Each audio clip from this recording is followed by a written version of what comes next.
This podcast is a proud member of the UUOP network.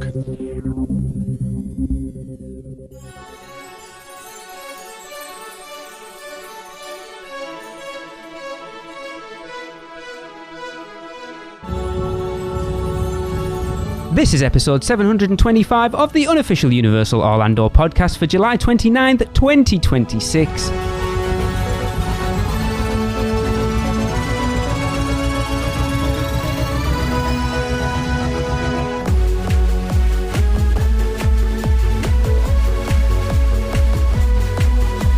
Hey everyone, it is me, Lee. I am here with the full gang from the very beginning. I am here with Tracy, Michelle, and Chris. Actually, I'm not here, so...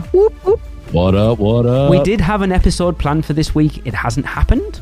Hopefully, it's still going to happen. There's a big thing going on behind the scenes. I think we mentioned... Did we mention it on last week's show where Michelle's... I have no idea. It's been a long time. Going tomorrow as of this episode coming out. And we're not going to mention it now because we will keep that a secret. So anyway, that episode will hopefully... It's still being planned. Hopefully that will happen in a few weeks. But for right now, we had an interim episode, but we've still got plenty more. So we're going to tackle some more of the Producers Club at Universal Orlando. Hot takes and unpopular opinions. Woo! And I still think this is the first time we've done one of these, all four of us together. I agree. Because Yes. I've always wanted all four of us on, and I think this is actually the first time. So I'm going to start with Chris. Chris, pick me a number between 1 and 14, sir. Let's do 13. Number 13 comes from David Fuller. He's only got one. He says, Universal's great movie escape is a must-do. Going in knowing this is not a traditional escape room will make all the difference. The rooms dedicated to Back to the Future are like walking into an immersive movie set, and newly recorded and added content from Christopher Lloyd made just for this experience make this a one-of-a-kind experience. We were a party of 4, placed with a party of 2, and really enjoyed meeting like-minded Back to the Future fans and working with them to resolve the rooms. The current price of $39.99 per person, there is also an annual pass added discount, makes this a must-do experience at Universal Orlando. Well, I will say right now that Tracy and I have gone about 4 times since this opened, and we have not done it, therefore it is not a must-do. No. Unless it's the old fashions, and they are a must-do. Wait, you've never done it? You've done it? No. We haven't. We haven't. You're the only Oh, you one that's haven't? done it, Chris. Oh. Yeah. I don't know. This is a hard one. Because I kind of agree with you. It's not a... Like, we did it, and I don't ever see me doing it again. It was because of you guys that I took it off the list. Yeah. Oh. Especially like considering how much it is. So we've had this conversation. It's like RIP to us when we talk about how expensive they are. And they're like, oh my God, it's like $700 each. And it's like $700 is a lot. But for us, it's not. It's like, Chris, you're the same. It's not $700. I think it's not a lot. It's $1,400. Yes. So even something like this it's not $40, it's $80. And $80 is a lot of money. It's the same reason why we haven't done the Hollywood Drive-In mini golf for 10 years. Even though we really want to. Because it's expensive. It's like $50 a person. So $100, or maybe not $50. It's probably about the same. $30-$60 to have a round of mini golf is like, that's a lot of money. And I love That's the crazy. mini golf. That it's the same price as the what? escape room. Yeah. $60 for golf? For 2 of us. But you do get a discount if you do both Oh. sides. Yeah, it's expensive. And so for something, the fact that I won't stump up to do that for something that I actually genuinely do love and enjoy doing, that I haven't done this because, and I think also it's like if there was just the 2 of us getting chucked in with 2, 4 or 6 other randos would kind of annoy me. Yeah. No, I mean, there are things they could have done to make it better. I think getting pushed into the next room within a certain time just kind of takes away from the experience. Yeah. You know, it's not an escape room. It's more of just an experience of said IP. I think if you're a diehard, Back to the Future fan, that you just anything Back to the Future, then they're going to fork over the money and do it. I would love to know what their current sales are, because like we've talked about it before, like the times we've been in there, even closer to its opening, just to go in and grab a drink at what I think is one of the best bars on property. That's no also longer not there anymore. Yeah, that it's travesty. It was, yeah, But, it was awesome. Yeah, it was awesome, and it was a great hangout spot. Yeah. Really was. But even when, you guys have been in there, like there were not a lot of people coming out. I think those we rooms. spent 2 hours in that bar for Tracy's birthday /graduation Awesome. thing, and I don't think we saw more than 4 people come through that place. Yeah. and you should be seeing somebody. I think it's every 5 minutes you have in a room. Wow. Or 10 minutes. Wow. So because when we did it the first time, when we did the experience, did the recording, we were sitting near one of the exits. Yeah. So go back and listen to it. Maybe every 10 minutes. Yeah. You hear people applauding, coming out. And the time we sat there and had a drink for like an hour, I didn't see anybody come out, which is crazy. And I love an escape room. Yeah. That's not really an escape room. No, and I think that's the problem, isn't it? We've talked about it ad nauseum on the podcast at this point, that they kind of mismarketed a little bit. Yeah, it's just an experience. It's not an escape room. I mean, we were in Orlando the day the tickets went on sale, because I was like, oh, it's opening while we're here, and I probably would have gone if it have opened while we'd have been there. I'd have probably gone, like not having any sort of idea what it is. But then, you listen to you guys review both of them, and again, thanks to Universal for sort of giving us tickets for you guys to go and check that out. But having listened to reviews, and it's like, I don't know, like $60, $80 or whatever is a lot of money to put, and I'm not a huge fan of either franchise, not enough that I would pay that money to go through something like that. Like if they did a sort of Horror Nights themed one, hell yeah, I'd go through it every time. But it's even crazy to me that it's still open.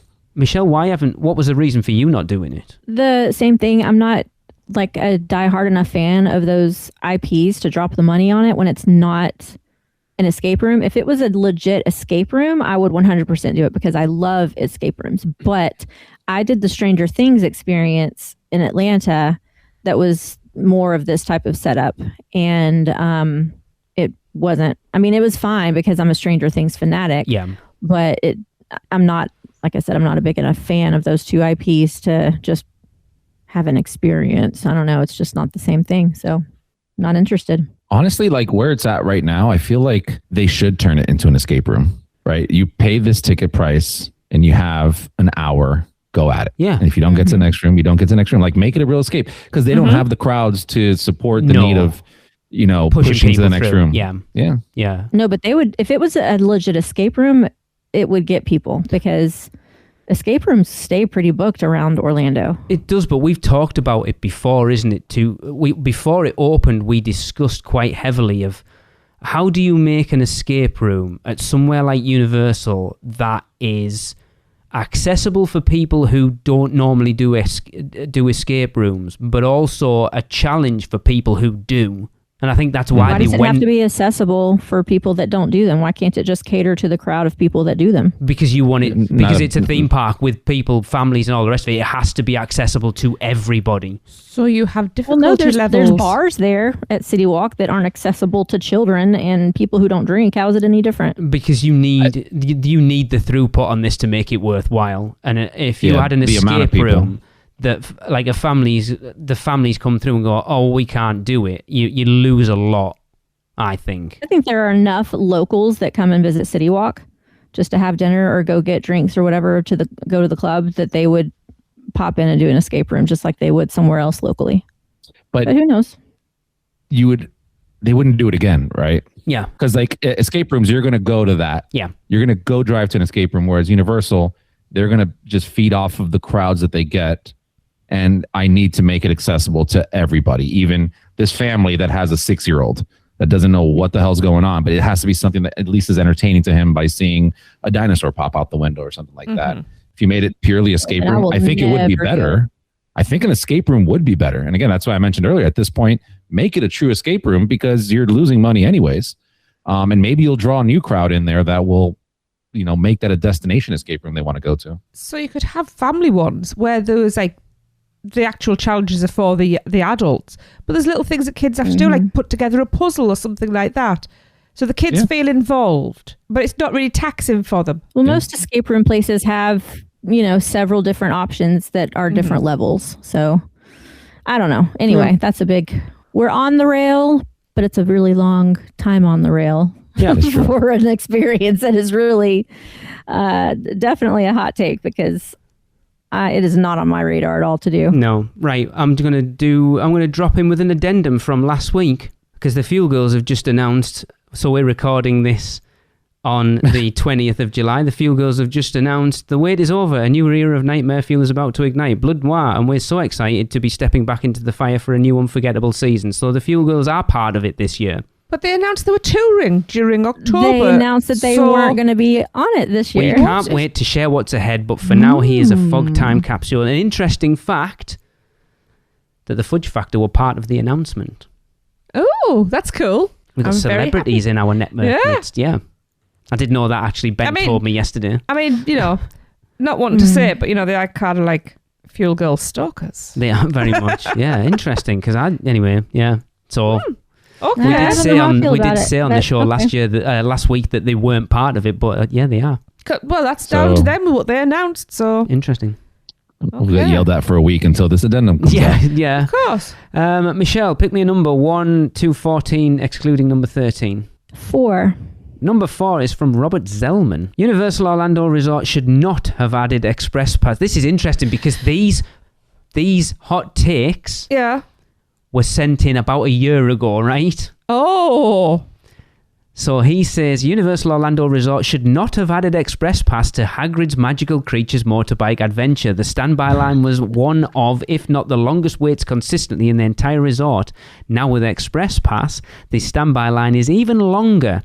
After my last visit this past August 2025 and multiple attempts to try and ride Hagrid's, I didn't even get one ride on Hagrid's in a week at Universal. I feel like Express might be necessary when it shouldn't be necessary to buy Express. Universal is basically telling visitors buy Express Pass, especially with them testing single ride or one-time use Express Pass. Thanks for letting me get this rant, hot take, unpopular opinion off my chest. I think that is a very valid opinion, and so do Universal, apparently. Yes. And even if we'd had that before the announcement, absolutely would have agreed with you 100%. So the hot take is that they shouldn't have added Express to it in the first place. I think that's valid. I said at the time they shouldn't have done, and the fact they've taken away tells me they know they made a mistake. Well, I enjoyed it a few times while I could. What about Hagrid's? Hey. Yeah. Hey. The only interesting thing now is to see whether they add Express now to it, and I feel like they will. Surely they are. I mean, I don't see any other reason to remove it. Yes, they will. And don't call me Shirley. Although it has been noted by many, many people that the standby line for Hagrid's has decreased in time since they got rid of Express. Because it's not stop-start. It's not just rocket a constant, science. Yeah. There you go. Huh? You're right. I will let you rant because I like a rant, and you're right. We all agree with you. Yes, we do. I wish to go to South Korea.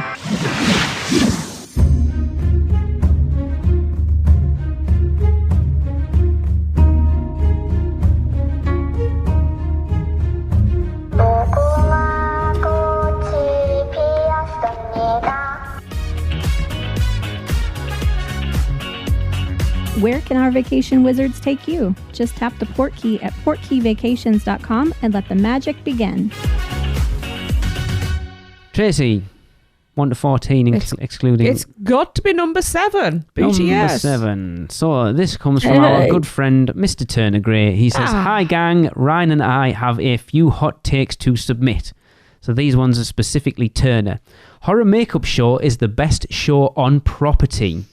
That's supposed to be a hot take? Is it the best show on property? Can we define shows? Well, yeah. You said this was a year ago, so was this before Epic? No, because Robert said his last trip was August 2025, so no, Epic will have been open.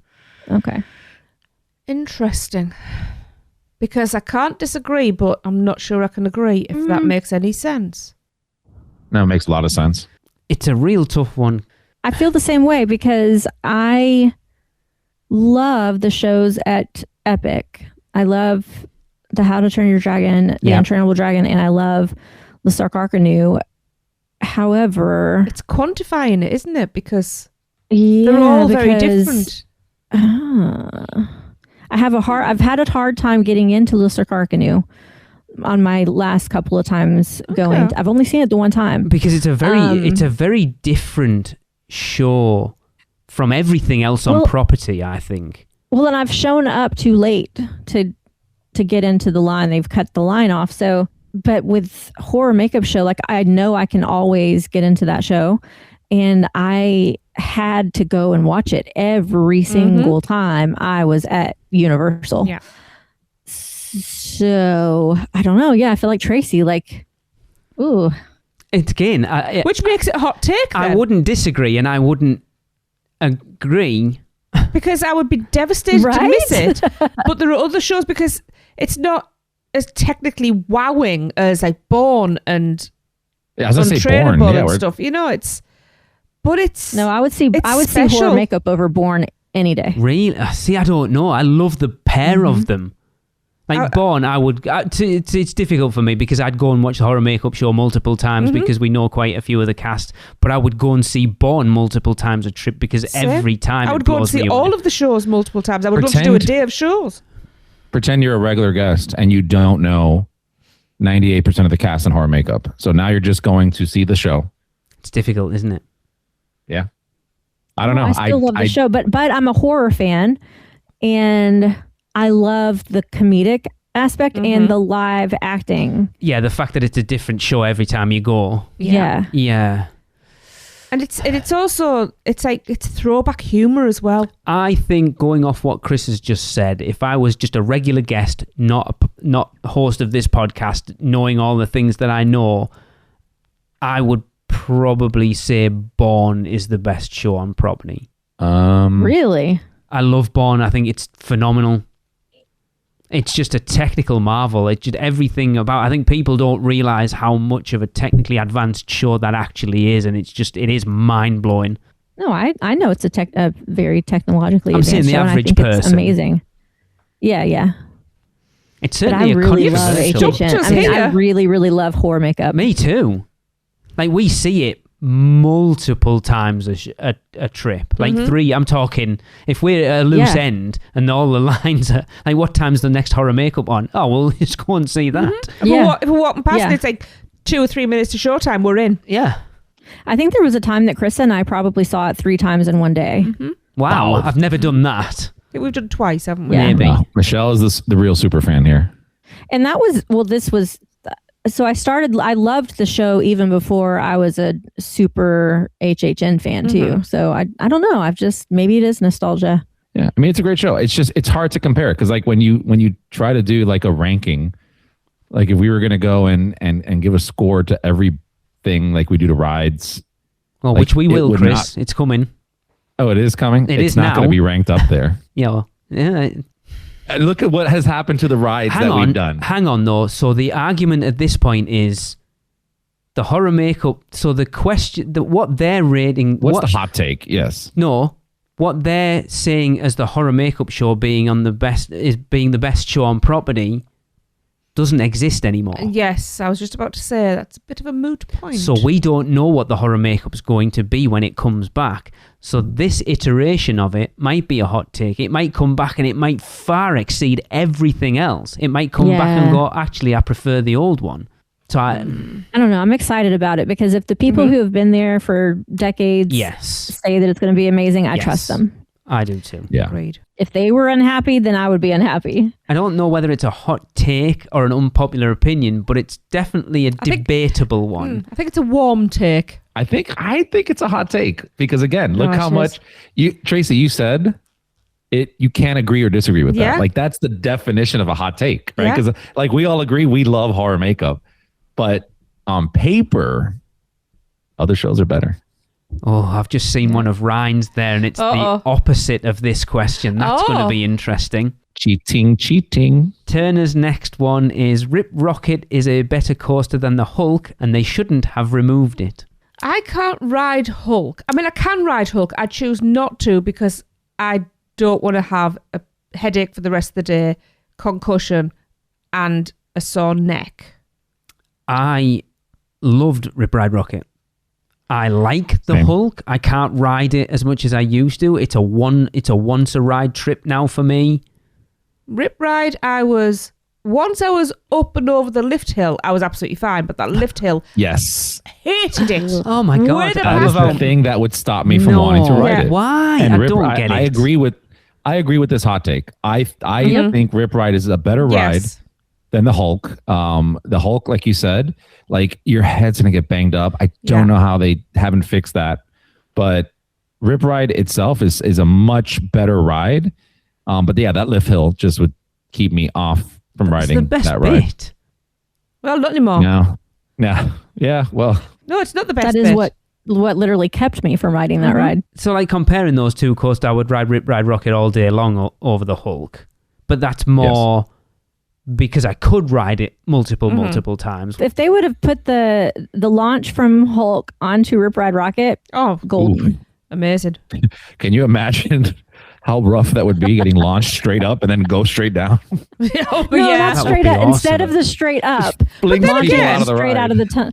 No, launching us out of the tunnel, not up. I was going to say, but I think Chris has just described Velocicoaster's top hat there. Yeah, that's true. You know. Yeah, that's true. Interesting. And his final one is Aventura Uh-huh. is the best non-premier hotel. False. But No. it's better than Royal Pacific. No. Having not stayed there, can't really We've visited. comment. Well- We've visited, but haven't stayed there. Yes, we will stay there at some point, but I wasn't like, oh my God, I need to stay here. Now, So- Have you stayed at a newer hospital? That No. sterile feeling, that's what you're going to get when you go to Aventura. Michelle, remind me, Sapphire Yeah. Falls is classed as a premier hotel, yes? No. It's in no. the signature collection. It's on the same level as Royal Pacific. I think he was referring not a to maybe premier. I feel like he meant express pass hotels. No, he says non-premier hotel and then adds in, but it's better than Royal Pacific. So he's classing Royal Pacific as it. And Sapphire Falls is on the same level as Royal Pacific. That can't be. That's Michelle, you're the That makes travel sense. agent. Royal Pacific, Hard Rock, Portofino are all signature. And Sapphire Royal Falls are all... Pacific and Sapphire are on the same tier together, but Oh. Royal Pacific does offer express and Sapphire does not. But it's on the same level. So he's saying Aventura is the best non-premier hotel. I mean, they're not called premier anymore, but... So I don't know He's whether... probably referring to the top to the OG 3 premieres. that should be what they call them. Well, the then OG3. if that's the argument, then hell no, it's not, because Sapphire Falls is the best of all of those. Agreed. I wouldn't for sure. say that it was better than RP. Yeah, I think that is a hot take, because I It do is a hot take. I do want to stay at Aventura because we slagged it off to high hell when we did our reviews of it, and then visited during that weekend and went, actually, it's pretty cool. I don't mind it. It is cool, but I think the expectations are so low. They're yeah, like, well, yeah. I mean, this maybe isn't a prison. Cool. I'll be quite honest, and now I'm very shocked to discover that I really love Surfside and Dockside. yeah, I never expected to love them as Yeah. much as I do. yeah. You Like know. I really love Surfside. Yeah, Like we always stay dockside because obviously that one is the one with the cheaper lower of the two. price, Yeah. and also it sells out less, right? When we stayed, I think not the last trip, but the trip prior, we stayed at Surfside. Can't remember, but having not stayed there for years and always staying at dockside, I told Alexa, I'm like, if we can stay at Surfside, I'd rather stay here than Yeah. dockside. Like, Mhm. it's, Yeah. it Yeah. just feels yeah. it's just it- much totally smaller. different. Yeah, it does. that lobby's much quieter. We when we came over in December the other year, Kelly was staying at Dockside and she came over to Surfside to have breakfast a few mornings, and then one morning we're like, do you know what? We'll come over to you because we like Dockside. We'll go and have breakfast over there, and you can hear the noise from that lobby as you just like the across road the car leading park, yeah. into the podcast share. The thing is, they both have charms. So if you could like meld them together, you'd end up, for me, with the perfect hotel. It's one of those things that when we're Yeah. looking to stay on property, like realistically, we can't afford. I don't like Cabana Bay. I'm not bothered about Aventura. Sapphire would be that next step for us, and it's too expensive. Yes. So it's a case of looking at Dockside and Surfside, and it's not like, oh, well, I guess we'll stay there. It's like, oh, I'm more than happy to stay there. You know, it's not like, oh, well, I guess we'll stay there because it's the only one we can afford. It's like, cool, I'll quite happily stay there. I mean, would I like to be in a suite every time? Yes, I would. Yeah. But then I feel like Stella Nova, Terra Luna not so much, but they're both kind of the epic equivalent of those two hotels, and I love Stella Nova. Oh, Stella's, yeah. Not Yeah, as oh, much yeah. as I liked Surfside and Dockside, though. Really? Really? Really. Yeah, I think I preferred Step. But again, it could be moulded into the fact that we were there for the media event. So I would like to stay without all of that to see. At some point. I think my middle ground is like Cabana. See, we've stayed at Cabana twice, and it's not our vibe. I like to visit. I love it. I love it to death. Like I don't know what it is. Like I like people. Like I like having an environment, and that hotel gives me enough environment that it doesn't feel as overcrowded as Dockside, but it doesn't feel as desolate as Aventura. And also, I love that like retro, not modern retro, but like, I know what you mean. What do you call that style? Yeah, you know what I mean. Yeah. That era just throws me back to a time where I wasn't even alive, but it throws me back, and it always feels lively in there, and I like that. Oh, it's cool. But I say it's just, I don't know, it's just not quite. Well, the first time we stayed there, we had a really crappy room. Yeah, there was issues with that room as well. And then last time we were just there for the one night, weren't we? So we've not got to properly. I will say that Bayliner Dine is probably the best food court on property. Yeah, it's amazing. Also, yes, I love their pools there. The Lazy River, love it. Like all that it's just great. Like I like staying there because for me, like Alexa and I will, when we go on vacation, like we don't like to like go crazy on the hotels because then it makes you want to stay at the hotels. Yes. Like if we stay at Sapphire. I have a difficult time going to the parks. I don't want to go to the park because I've spent all this money on a hotel room. I want to stay at this hotel. Yeah. I will live in that pool all day. Yeah. Like it is. Yeah. Which is why Surfside and Dockside work, because exactly the price points Yeah. there. But that wasn't what we were talking That's about. how I feel about the pool at Portofino. We deviated so hard. I know, but it is kind of, that's what the whole point of these is sparking a conversation. But that was definitely a hot take. I think so. Well, but it depends on whether it's Clashing Sapphire Falls or not in there, I think is the big, because I still wouldn't agree with it personally, but yeah. Well, Tracy, one other thing. What is the number one selling point for Dockside? and Surfside. The Bubba Tub. Yeah, I want one next Hell time we go. Right, Bubba moving Tub. on to Turner's brother, Ryan. Ryan's first one is the Blues Brothers is the worst show on property. Oh. No. I think that is a very, very unpopular hot take opinion. That's a scorching take. I would say the Tri-Wizard Spirit Rally is worse than that. I would agree. I like the Frog Choir, and a lot of people don't, but I like that. I don't mind the Tri-Wizard. It's certainly by far not the worst. I'm trying to think, because it's a different type of show, isn't it? When you're looking at like Vamos by Lalo and Marilyn and the Diamond Bellas. I prefer Blues over both of those. Blues, but I'm trying to think what else there is. See, Blues, I think, is maybe generational nostalgia as well. I don't think it needs to be. It's fun because they come out in the crowd and get everyone dancing, and it's like you don't need to know that music or the film. If you were raised right, you should. Yes. I think just a core memory is if you just accidentally time it right to where you're walking out of Finnegan's with a drink in your hand, the car pulls up and the sun's set just right where there's a shade. You can just sit there, watch the show, drink your drink. Perfection. Love it. I haven't ever... I've never actually stood and watched the Blues Brothers show all the way through. What? Michelle. We need to change I've only seen it in passing. There's many times need to change that. over the 5 years since Michelle became a host on this podcast that I have questioned her place. Like, what was I thinking? Like, there's an Optimus Prime on top of that ride? Or literally the funniest one was a couple of weeks ago when Chris was like, oh yeah, they need more indoor rides in Epic. And Michelle went, why? And I was like, no, someone started talking. I went, no, stop. Chris, you need to answer that question. And he's like, you want me to answer that question? Why? And you're like, yes. And you were like, oh, I thought you were... I mean, she was deadly serious, and like, have you been to Epic Universe before? Because if it rains, the whole park closes down. I've never been to Epic while it's raining, though, so there's that. Well, you went to the one day in Florida where it didn't rain. Yeah, it is not, but it is nowhere near the worst show on property. No, it's one of my favourites, actually. What is the worst show on property then? I would say the Tri-Wizard Spirit Rally, to be fair. I find it kind of boring. But then, to be fair, it's a difficult one because there isn't anything. We've never watched the Diamond Bellas.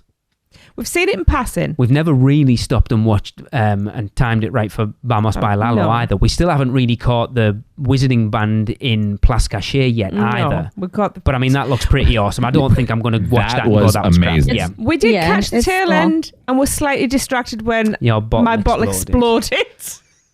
Literally. Again, we've never stopped to watch, like we've never timed it right to see the Beat Builders either, but I love that type of performance. So Beat yeah, Builders, fantastic. I would say the Triwizard Spirit Rally is the worst show on property for me.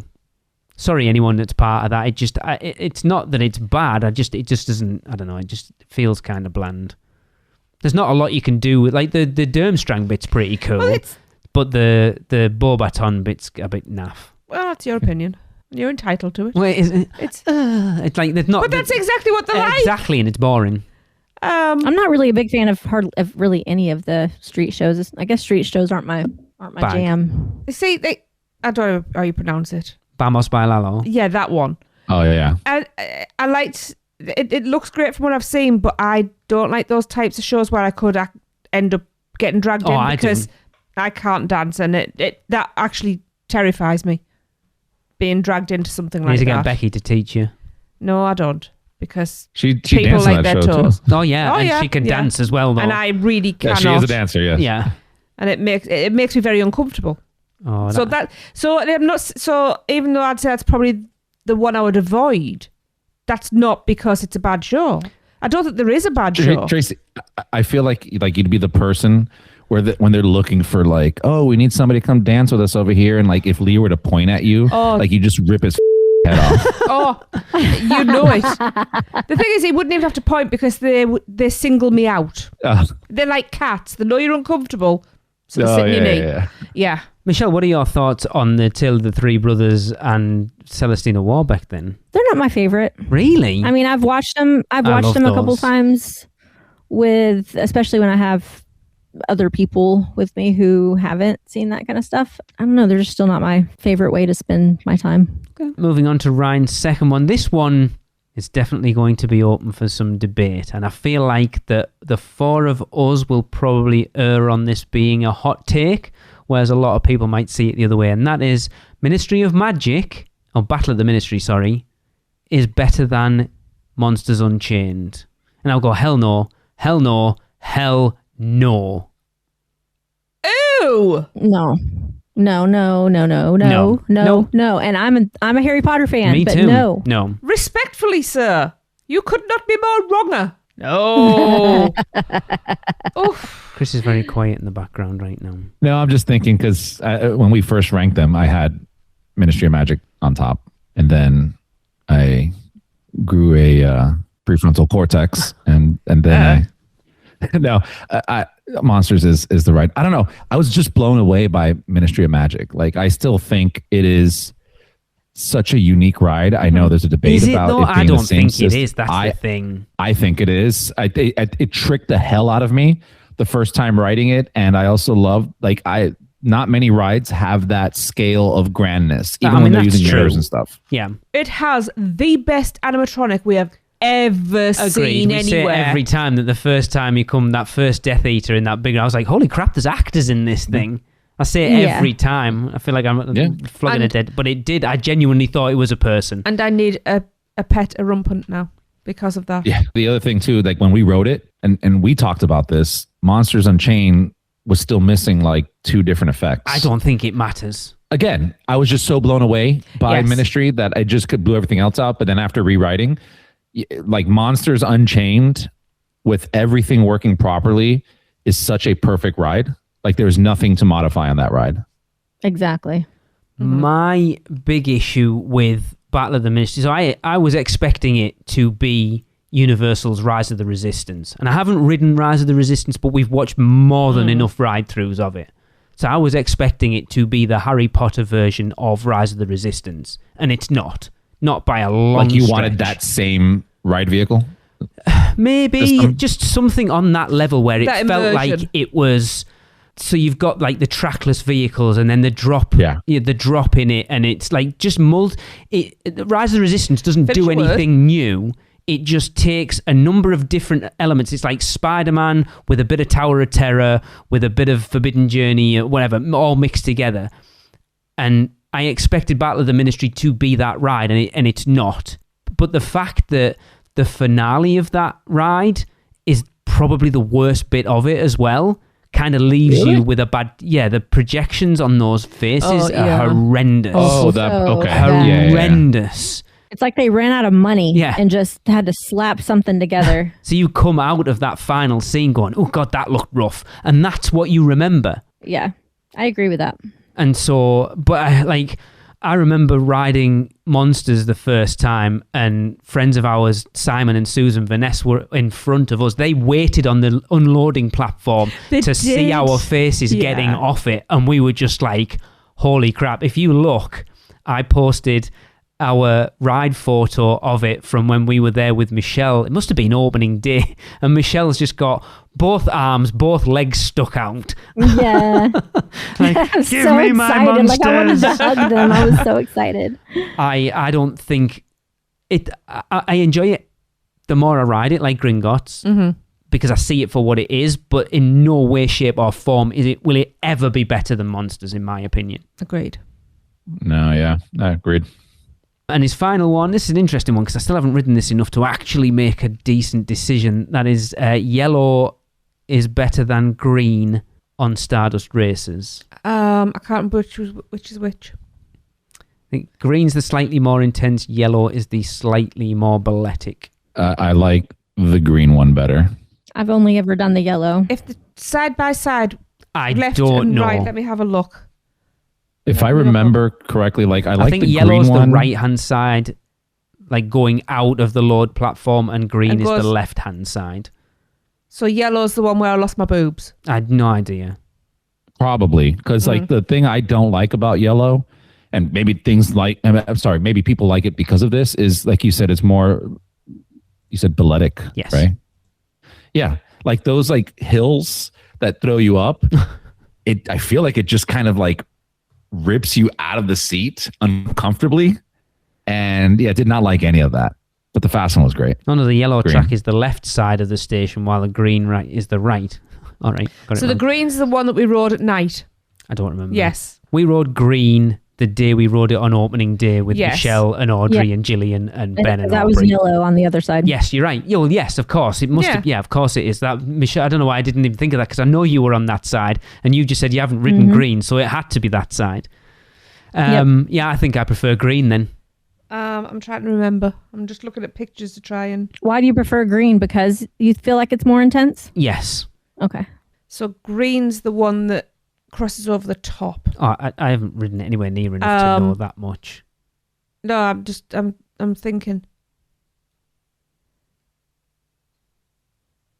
I don't know. I mean, it's very minimal, the difference between the two anyway. But I need to ride them much and actually pay attention. It's such a beautiful ride. I mean, I adore that coaster so much. Yeah. What was it? What was the take? Yellow's better. Yes. Depends on what you want. Yellow's, I won't say smoother, but it's gentler slightly. But no, I think I'm going to go green. I'm pretty sure I've been saying green was my favourite. Because I think the first time we rode yellow. I think Yes, we've we ridden did. yellow more times than we've ridden green at this Is point. it 3 yellow, 2 green? I don't know. I don't even know how many Green's times the only we've one ridden it. we've ridden at night. That so was we're with Chris and front row. Alexa. Yeah. Yeah. Who? You and your wife. Oh. Which one did we ride right at the back? I don't remember. But yeah, green for me. Okay. Back round to Christopher. Christopher, a You're number... not choosing one? No, I'm not bothered. Okay. Because I know what they are. So. Yeah. Oh, fine. Chris, 1 to 14, not including 4, 7, or 13. Give me 1. You should be so lucky. Ah. This is from Denise Harrison. She says, I actually like Fast and Furious for its comedic value, and my trip would not be complete without seeing a giant dom hanging from a little helicopter. I agree. Give me 2. That is definitely a hot take, but Denise, I agree with you. Oh, It says the God. number 1 super fan of that ride. I'm not the number one super fan. I mean, for cap fit, I have to disagree with that because apart, as I've said a million times, aside from the pre-shows, no thanks. And the queue. I prefer the queue. Oh yeah, I like looking at cars. Yeah. It's not a have to ride it every time. I would. No, man. It is like, let me ride it to refresh my memory of it. And now that's not even going to happen anymore. So Yeah. not really. Nope. not Mine's really a ride bothered. it because I'm hot and want some AC for a minute. No, we talked about this about 3 or 4 episodes ago. Oh, it was when we did our ultimate ride ranking, and Michelle was like, I would rather sit under an umbrella with a drink and a pretzel than stand for 10 minutes in line for Fast and Furious Supercharged. That's true. That is true. Which was the best quote from that episode ever. And I'm like, yeah, I suppose I probably would as well, to be fair. She would rather watch one of the Harry Potter stage shows Yeah. than go ride I'd this rather ride. watch the Blues Brothers. Yeah, the Blues Brothers. Yeah, Yes, yes. There you go. twice. UUOP is brought to you by the Producers Club. Join today and get bonus episodes, the chance to be a guest host, birthday shoutouts on air, be part of our awesome Facebook community, and more. Head over to uuop.supercast.com to subscribe. Shameless plug. Michelle, 1 to 14, excluding 1, 4, 7, and 13. 2. Number 2 is from Adam Pagan. He said, here is my hottest take. Meant to be taken with several grains of salt. The 2010 to 2015 era of Universal Orlando Resort will never be matched. I will forever miss the pre-COVID and pre-Epic Mania days, seeing the Wizarding World finally coming to life on such a scale, dealing with the slightly to significantly less crowds and cost with less worry about missing out on certain ride during the trip. I wouldn't change anything, but this time frame is already nostalgic due to the many changes that have happened over the last 10 years. Fair comment. 100% agree. Yeah. Yeah. It's not, and to add to that, I don't think it's a pre-COVID thing. I think it's a pre-social media thing and pre-influencer thing. Yeah. And I that's think an influencers interesting have point. ruined and destroyed I theme park agree. culture and the ability to enjoy it. Yeah. Whoa. That's not even a hot take. It's a That's- difficult that's a position reality. for someone like me to be in because I not necessarily rely on them, but having vloggers going to the parks regularly helps me as someone who doesn't get to come over. Vloggers are different to influencers. Oh yeah. Is that what Vlog- you, so you're not you're talking about what, just random people doing Yes. stupid dances in front of ride things? That we're talking about, Chris? Not Vloggers serve I'm a talking purpose. about the level that has gotten to, because even back then, right? And let's say 2015, there were a couple people that would go around your Tim trackers. You know, there was just a few people doing this. It wasn't every Joe Schmo going out there and recording, you know, hey, breaking news, Horror Nights is coming. Like, no. And then when you walk around the park, there's a camera everywhere. You also like, you have scalpers, right?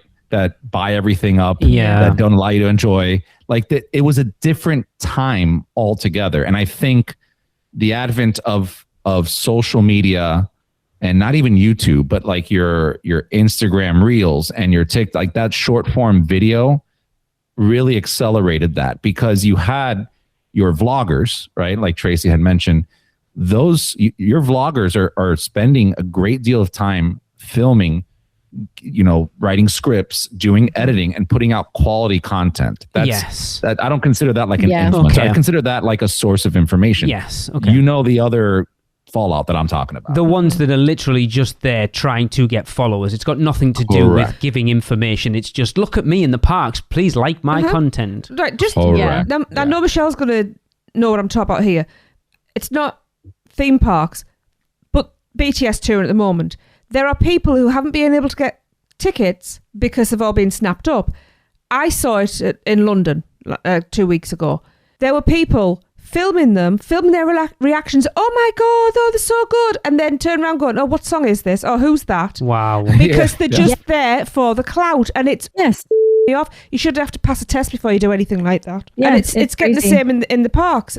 What's the new big thing? They go for the clout. They couldn't give a about what it 100%. really is. It's Yep, it's and like they're taking it's like the experience away from those who really want to be there. Exactly. it's just clickbait articles Yeah. in a different format, right? Yeah. Like the things that like just annoy the hell out of me is, Trace, like you said, it's just people going out there to like every video that I see about any restaurant near me, I've never seen a bad review of anything. Why? They're all sponsored. They're all going to say the same exact thing, even though they don't believe that.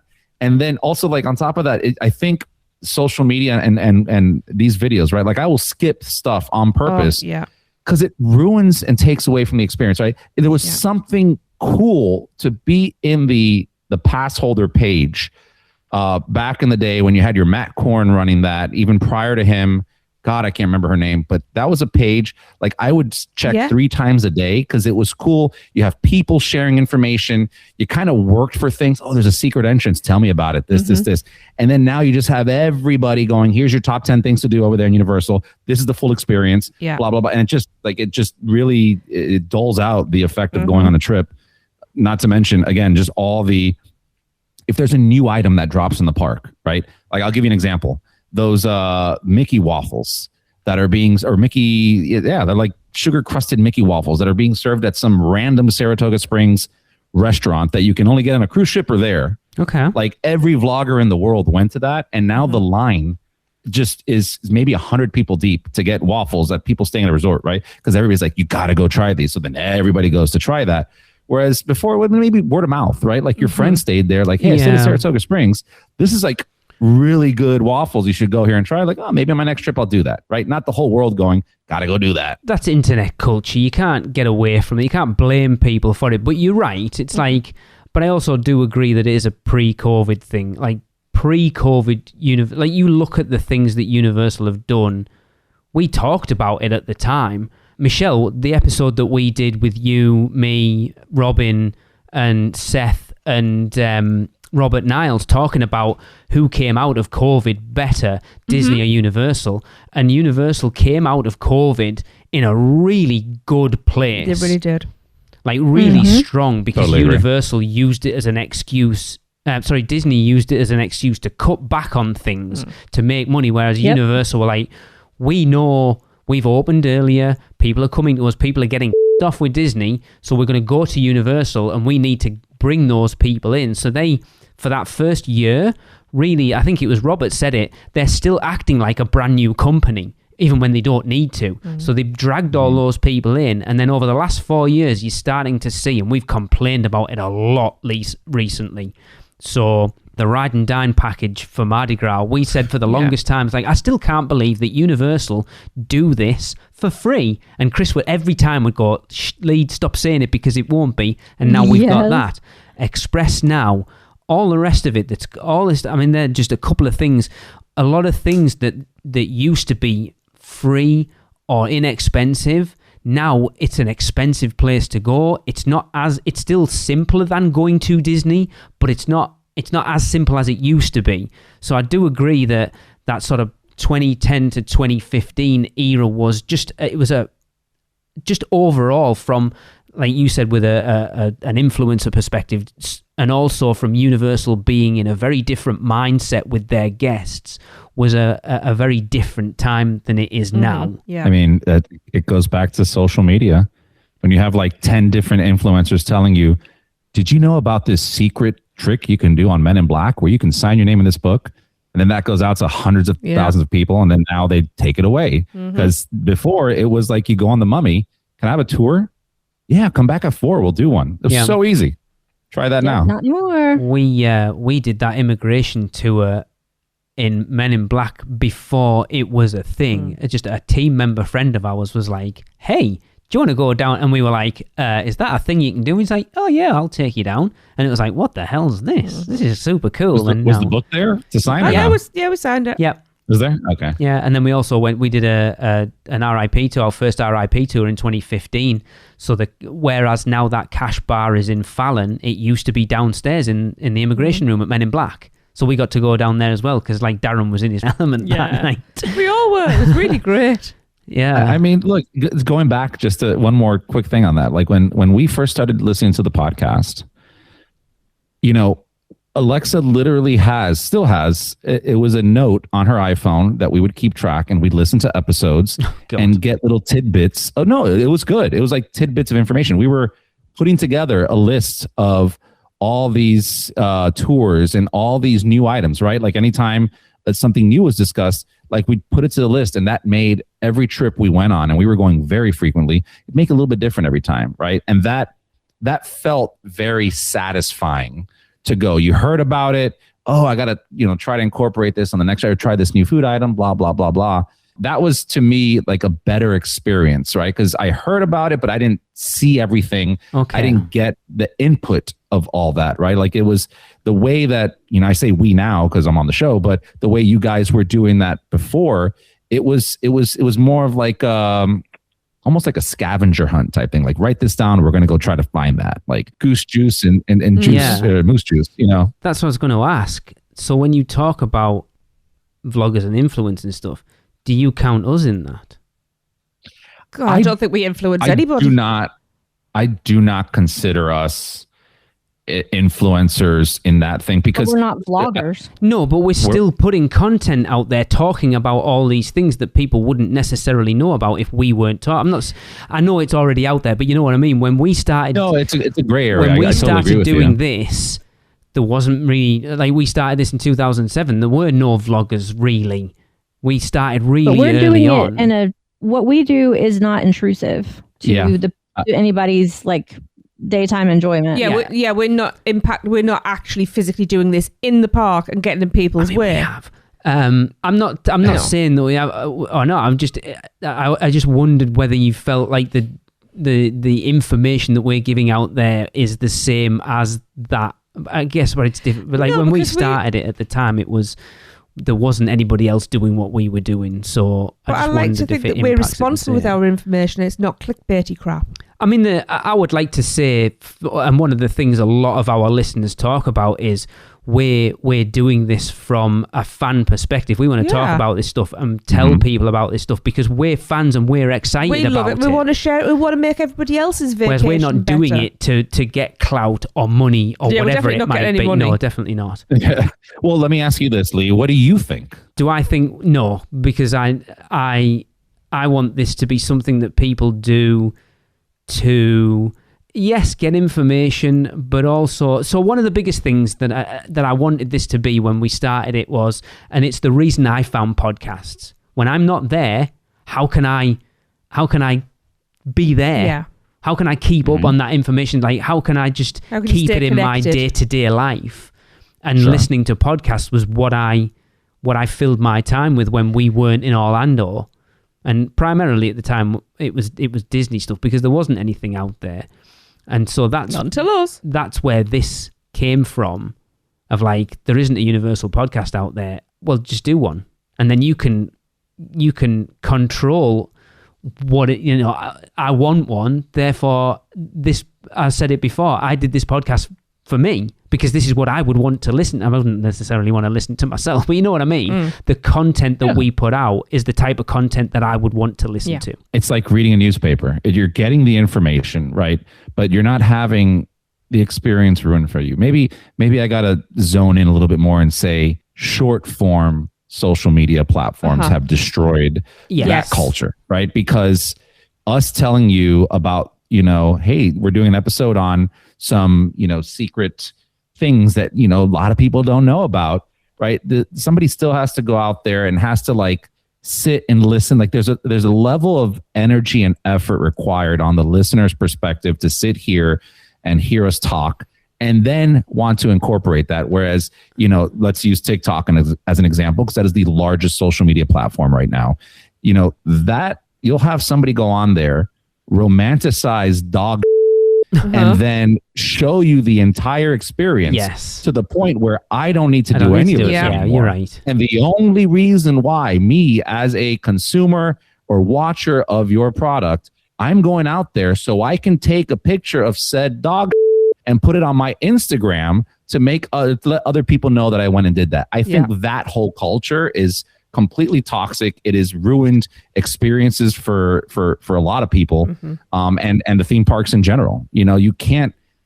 Like we talk about stuff on this show, like leading up to Horror Nights, for example, and there's like little things here and there, but I think we've gone to the point on like everything is spoiled before it even comes out, and that's not just theme parks, movies. I hate that. Like I have to literally not be online if I really want to watch a movie that I can't go that weekend for whatever reason.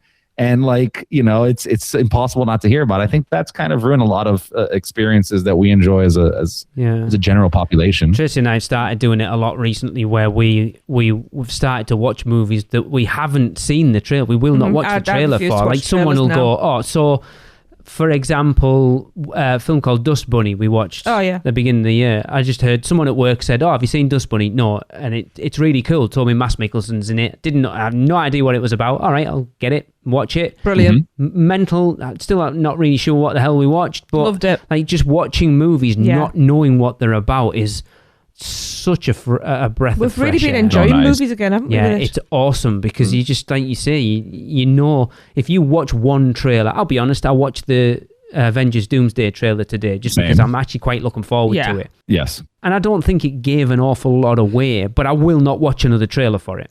I have not watched a Spider-Man Brand New Day trailer yet. Well, that's trailers is a whole different monster. Like Alexa will not even watch a full trailer anymore. Yeah, because they're just they give a 3-minute trailer that shows you the entire movie. Because people need to know everything that's going on. And it shows you the peak everything. It's ridiculous. Yeah, because it's apparently a modern thing where people don't like surprises. So they put everything in the trailer, so when people go to the cinema, they're not freaking out because like, oh my God, I didn't see that coming, and having meltdowns. And like, what? Is that where we're at nowadays? Finding out that there is a whole generation of people who buy a book, read the last few pages, and then start the book. I'm horrified. Yeah. That's when I write Alexa's mom. When I write my book... I don't understand. Why would you... Hang on. When I write my book, I am going to write a fake ending for the last 12 pages. Brilliant. Ooh, that's awesome. Clever, yeah. So when people go and read the last chapter and then the actual end of the book is about 10 pages prior, that's brilliant. Yeah. So everyone knows now. Wow.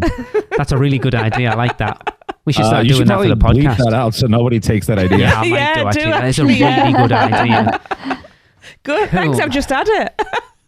Yeah, that's what I love about these hot takes episodes. It's not so much about the hot take, the unpopular opinion. It's the conversation we have around it. It's awesome. Yeah, I just hope it doesn't come off smug. Like I'm not trying to be smug. No, at all. I don't think so. It's my opinion. It's gotten bad. But I agree with what he's saying. Like I think that 2010s era of theme parks, about it. Yeah. Something so special. Yeah. Like the trips were just different. Not to say they haven't gotten better with the progress the parks have done. They've done it, but yeah, it's a different time. Especially when you look at that 2010 to 2015 is when Universal really started to put itself on the map as well. Yeah, that's when they started to know who they were. The opening of Hogsmeade leading up to the opening of Diagon Alley, that's when they cemented we're here and we're big players in town. Who was on them at the time? It would have been Comcast at the time, I think. Oh, is that when they sold off the land and all that to get the money to... Yeah. I think it was around the 2010. Yep. Cool. Right. Thank you, everyone who sent in your unpopular opinions and hot takes. We're going to leave now because we need to get Michelle to bed, bless her. Yeah. I'm looking forward to the next one, though. Yes. I enjoy these. We're going to do some more in a minute for the bonus episode for the Producers Club. Yeah, I just suddenly thought of that because you need to pick one. You haven't... Michelle picked the last one, didn't she? Okay. I'll wake Michelle up now. I don't know. She's asleep. She's awake. Right, that is going to wrap up another episode of the podcast. If you are heading to Epic Universe soon, don't forget to try any of the cones at Isle of Burke and send your recordings, rating each one out of 5 for which cone makes you moan, and send them to us at podcast@uuopodcast.com. And we'll be back next week to catch up on the news. See ya. That's the end of another stellar episode of UUOP. Use the Flu Network to give you access to us on Facebook, Instagram, X, YouTube, TikTok, and Pinterest. Just search UUO Podcast. And check out our blog at uuopodcast.com for everything else. Send your owls to us at podcast@uuopodcast.com. And if you want to join the Producers Club, jump down the warp pipe at uuop.supercast.com. It's alive on Apple Podcasts, Spotify, and everywhere else that podcasts are found. So please subscribe, rate, and review wherever you can. Dragons aren't the only way to get around. Email Michelle at portkeyvacations.com. She can take care of all aspects of your next Universal Orlando vacation. Listen to them, the children of the night, the children of the UUOP network. Rush of Fear Halloween Horror Nights podcast. The theme park duo for all your West Coast news and info. The Taste of Universal, Universal Orlando Food Podcast. Portkey Passport, an adult-centric Disney podcast. The unofficial Universal United Kingdom podcast. Big Dumb Stuff, our comedy, pop culture, and themed entertainment podcast. Theme Park Throwdown, a weekly battle between your favorite theme parks. And the Fudge Factor YouTube channel, helping you plan your best Universal Orlando vacation. Make sure to subscribe and come back next week because in the end, it turns out all we needed was a little more of this.